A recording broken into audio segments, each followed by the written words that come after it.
প্রিয় পঞ্চম শ্রেণীর শিক্ষার্থী বন্ধুরা, কেমন আছো তোমরা? আশা করছি ভালো আছো।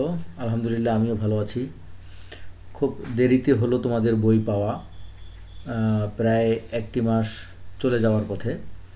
যাই হোক, আলহামদুলিল্লাহ পেয়ে গেছি বই। আমাদের বৃত্তি পরীক্ষা আছে, সো আমাদের প্রত্যেকটা বইকে খুব সমানভাবে গুরুত্ব দিয়ে পড়তে হবে। তো আজকে আমরা বাংলা বইটি আমাদের এখানে খুলেছি। বাংলা বই দেখো, বাংলা বইয়ের আমরা একটু সূচিপত্রটা দেখে নেই। হ্যাঁ, সূচিপত্র এই দেশ এই মানুষ, তাই না?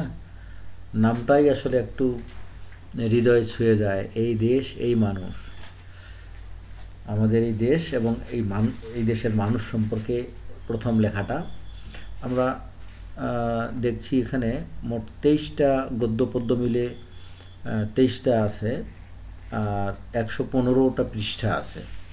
তো আমরা 115টা পৃষ্ঠা আমরা খুব সহজেই, আমরা যদি রুটিন ভাগ করে নেই, খুব সহজেই 115 পৃষ্ঠা পড়া শেষ করতে পারি।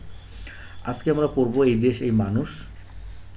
লক্ষ্য করো, এই দেশ এই এই মানুষ, তাই না? আমি অল্প একটু পড়ছি, এত বড় পড়ার দরকার নেই। তোমরা পঞ্চম শ্রেণীতে পড়ো, তোমরা সুন্দর রিডিং পড়তে পারো, তাই না? আমি একটু পড়ি, শুরু করে দিই। এইটুক পড়ি। সার্থক জনম আমরা জন্মেছি এই দেশে। কবির এ কথার অর্থ আমাদের সৌভাগ্য ও সার্থকতা যে আমরা এই দেশে জন্মেছি, তাই না? এই কথাটুকুর অর্থ হচ্ছে, কবি যে লিখছেন সার্থক জনম আমরা জন্মেছি এই দেশে, এটার অর্থটা এখানে বলে দিছে যে আমাদের সৌভাগ্য ও সার্থকতা যে আমরা এই দেশে জন্মেছি। বাংলাদেশের অধিকাংশ মানুষ বাংলায় কথা বলে, তবে আমাদের দেশে যেমন রয়েছে প্রাকৃতিক বৈচিত্র্য, তেমনই রয়েছে মানুষ ও ভাষার বৈচিত্র্য, তাই না? বাংলাদেশের পার্বত্য জেলাগুলোতে বসবাস করে বিভিন্ন জাতিসত্তার মানুষ। এদের কেউ চাকমা, কেউ মারমা, কেউ মুরং, কেউ তঞ্চঙ্গা ইত্যাদি। এছাড়া রাজশাহী আর জামালপুরে রয়েছে সাঁওতাল রাজশাহীর রাজবংশীদের বাস। তাদের রয়েছে নিজ নিজ ভাষা, একই দেশ অথচ কত বৈচিত্র্য। এটাই বাংলাদেশের গৌরব। সবাই সবার বন্ধু, আপনজন। এদেশে রয়েছে নানা ধর্মের লোক, মুসলমান, হিন্দু, বৌদ্ধ, খ্রিস্টান, সবাই মিলেমিশে আছে যুগ যুগ ধরে।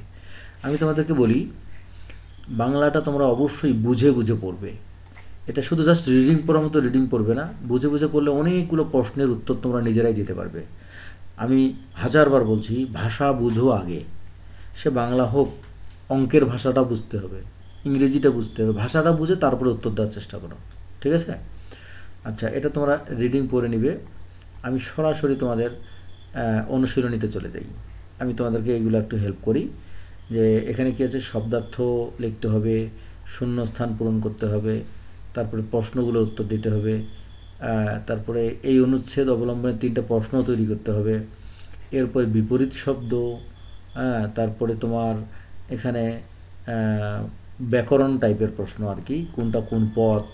হ্যাঁ, আমরা জানি মানে ইংরেজিতে পার্টস অফ স্পিচ যেমন 8টা, বাংলাতে পার্টস অফ স্পিচ হচ্ছে, পদ হচ্ছে 5টা। বিশেষ্য, বিশেষণ, সর্বনাম, অব্যয়, ক্রিয়া, এগুলো আমাদেরকে এখন থেকে একটু একটু করে মাথায় নিতে হবে।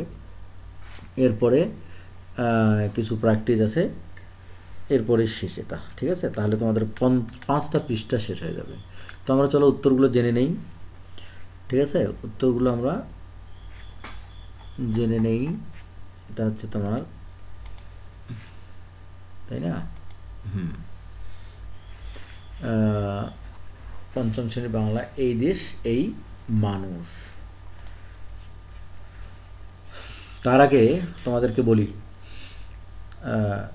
বৃত্তির স্পেশাল ব্যাচের জন্য তোমরা নক করতে পারো, যেখানে সবগুলো বিষয় সুন্দরভাবে করা হবে এবং বৃত্তির জন্য অনেক আগেই তোমাদেরকে প্রস্তুত করে ফেলা হবে 6 মাসের মধ্যে, ঠিক আছে?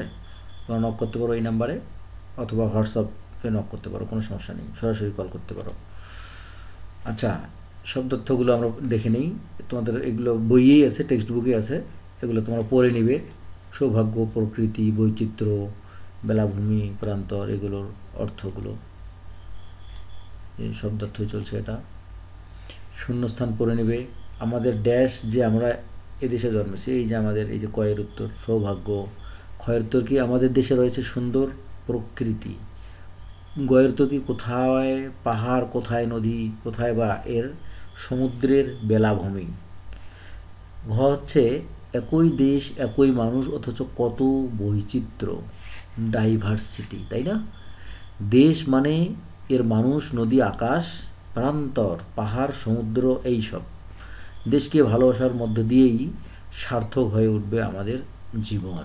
সত্যি তাই। নিজের প্রশ্নগুলোর উত্তর বলিও লিখি। আমি এগুলো পড়তে যাচ্ছি না, তোমরা প্রশ্নগুলো পড়বে, উত্তরগুলো দেখে নেবে। হুবহু লেখার দরকার নাই, তোমরা বুঝে নিবে, তারপর নিজে লেখার চেষ্টা করবে।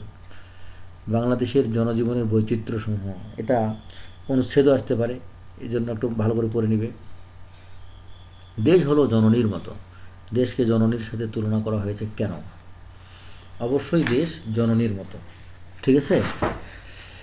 আচ্ছা, জেলেরা কি কাজ করেন? প্রশ্নগুলো দেখো, উত্তরগুলো দেখো। ধর্ম যার যার উৎসব যেন সবার। আচ্ছা, দেশকে কেন ভালোবাসতে হবে? নিচের অনুচ্ছেদ অবলম্বনে 3টা প্রশ্ন তৈরি করো।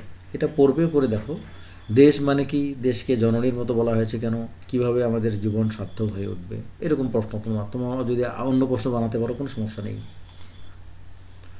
বিপরীত শব্দ খুব গুরুত্বপূর্ণ কাজ এটা।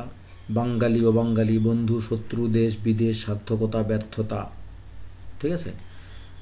এবার আমাদের বাংলাদেশের বাইরেও অনেক দেশ আছে, অনেক বাঙালি আছে, আমরা সবাই পরস্পরের বন্ধু। এগুলো পড়ে নাও। এরপরে নিচের বাক্য কয়টি পড়ি। মনির খুব ভালো ছেলে, রবিন তার বন্ধু, মনির ও রবিন একত্রে মাঠে খেলে। এখানে মনির, রবিন হচ্ছে বিশেষ্য অর্থাৎ নাউন। খুব ভালো এটা হচ্ছে অ্যাজেক্টিভ মানে বিশেষণ। তার এটা হচ্ছে সর্বনাম মানে প্রোনাউন। ও এটা অব্যয় পদ, এটা কনজাংশন, ইংরেজিতে এটাকে বলে কনজাংশন। খেলে এটা ভার্ব, ক্রিয়াপদ। নিচের বাক্য কয়টি থেকে 5 ধরনের পদ খুঁজে বের করি। পারবে? এটা যদি পারো তাহলে ইংরেজিটাও তোমরা অবশ্যই ভালো পারবে। বৈচিত্র্যময়, বৈচিত্র্যময় মানে এটা একটা গুণ বোঝাচ্ছে, অর্থাৎ এটা বিশেষণ মানে অ্যাজেক্টিভ। দেখা এটা ক্রিয়া, ভার্ব। আত্মীয় স্বজন এটা বিশেষ্য। ও এটা হচ্ছে কনজাংশন, অব্যয়। সবাই এটা হচ্ছে প্রোনাউন, সর্বনাম। ওকে, সুন্দরভাবে দেওয়া আছে, এগুলো তোমরা দেখে নিবে, বুঝে নিবে, না বুঝলে কোশ্চেন করবে। কর্ম অনুশীলন, প্র্যাকটিস যেটা, অ্যাসাইনমেন্ট যেটাকে বলা হয়। বাংলাদেশের যে কোনো উৎসব সম্পর্কে একটি অনুচ্ছেদ রচনা করো। খুব ইম্পর্টেন্ট, এটা দেখে নিবে। যতটা পারো মাথায় রেখে লেখা শুরু করবে, ঠিক আছে? তো তোমাদের দেখার জন্য অসংখ্য ধন্যবাদ। আর তোমরা অবশ্যই কমেন্ট করে জানাবে কে কোথা থেকে দেখছো, লাইক করবে, সাবস্ক্রাইব করে পাশে থাকবে।